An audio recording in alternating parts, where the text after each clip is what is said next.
So I've been annoyed with the wheel covers ever since I got this van.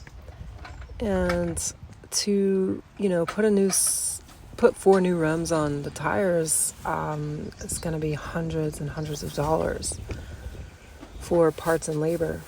So I just kind of knew I wanted something to change with the rims, but I didn't know what. So this mobile mechanic approached me when I'm parked here at this park in Utah, in Provo, Utah. And I started asking him about pricing, and he said it'd be pretty expensive to change out the rims, but just to paint them, it ended up costing me $80 for him to remove all 4 tires, paint them with the Rust-Oleum paint, and then put it all back onto the car. And I chose not to put those wheel covers back on. I just threw them in the trash. Okay, so I went to Trader Joe's this morning to get lunch to make here at the park. And I got these red lentils. Organic red lentil flour is the only ingredient.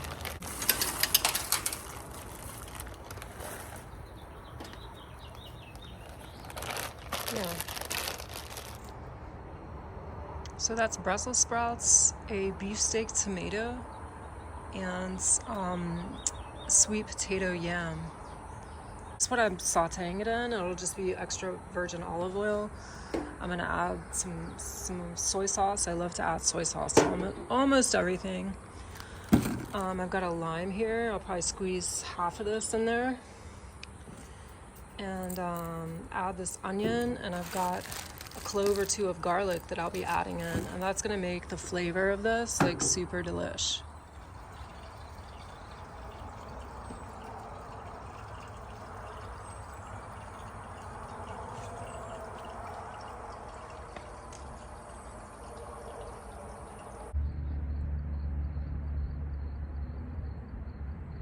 So as I was hanging out in this beautiful park all day, making lunch and hanging out in the grass under the sun, I started to feel like I was being watched.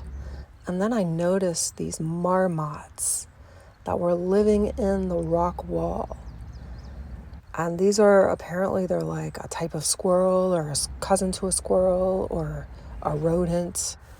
But people were coming to the rock wall with these expensive cameras and long lenses on the camera, and they were photographing these marmots.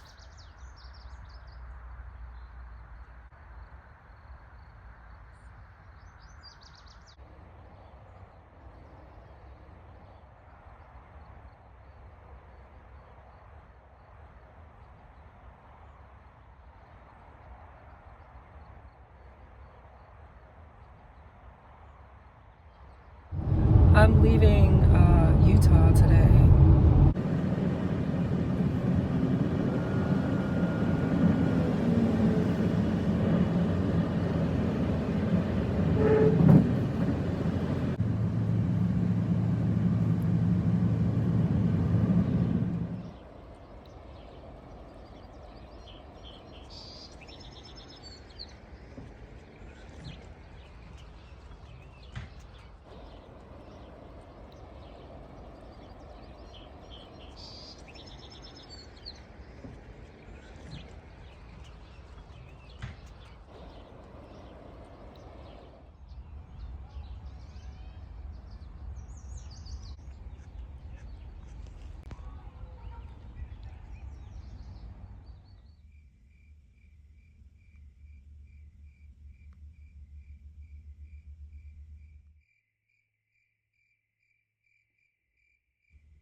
So I spent the night in this little town last night. This morning I went to the laundromat and did laundry.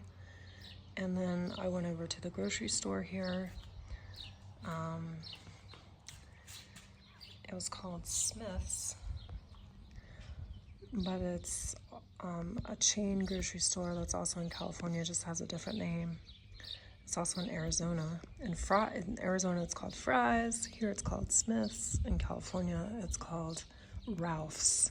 I got some green onions, a tomato on the vine, a yellow zucchini squash, a sweet potato,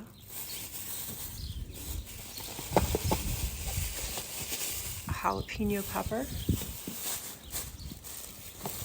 a couple of limes, and I've never tried this actually, smart bacon. And then this is my view. Isn't that beautiful?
tied on to a rattlesnake. I had just entered the gate back there to this historical site, which is this rock behind me. It's called Independence Rock. I was looking down. I think I was adjusting my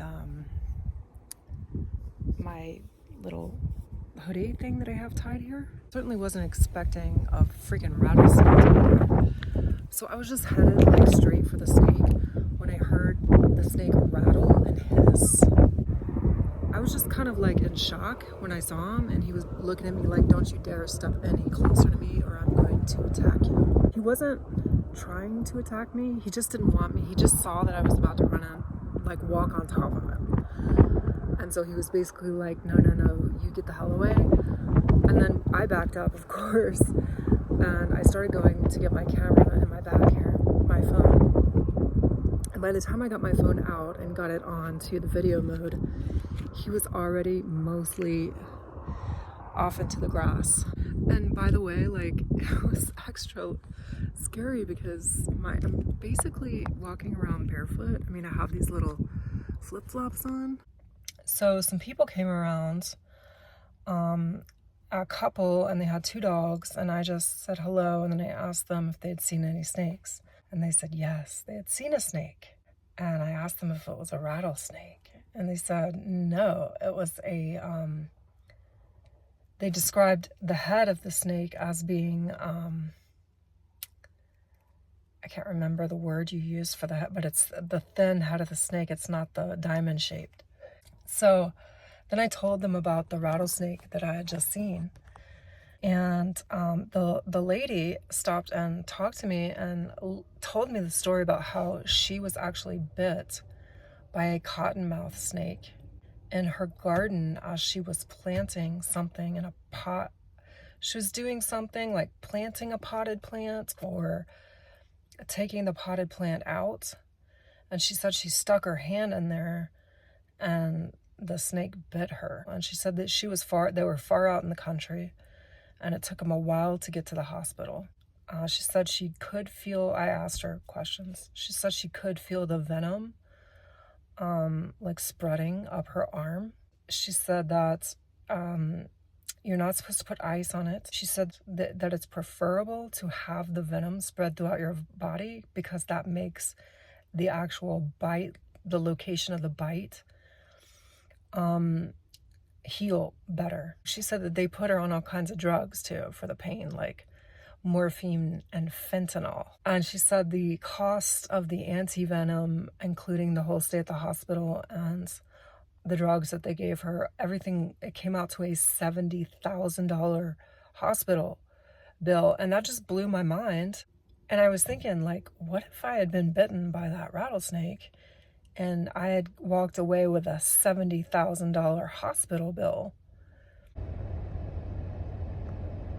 These little babies, they're so cute.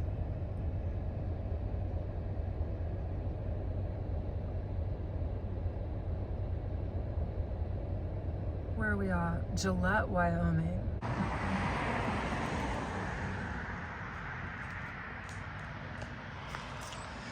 All right, so I got her all cleaned up.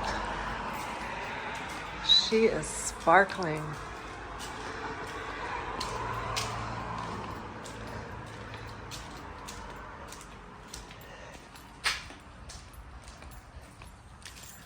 Sparkling.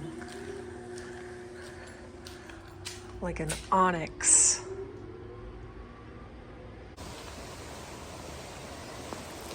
I stayed here in Spearfish for about 4 days.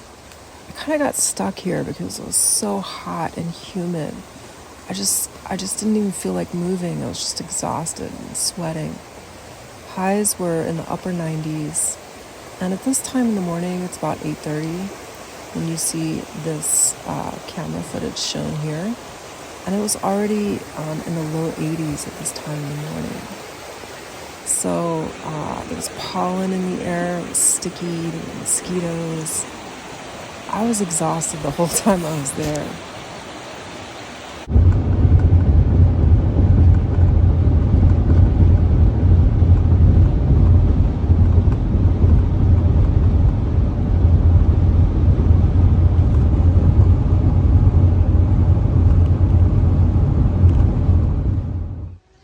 Bismarck, North Dakota.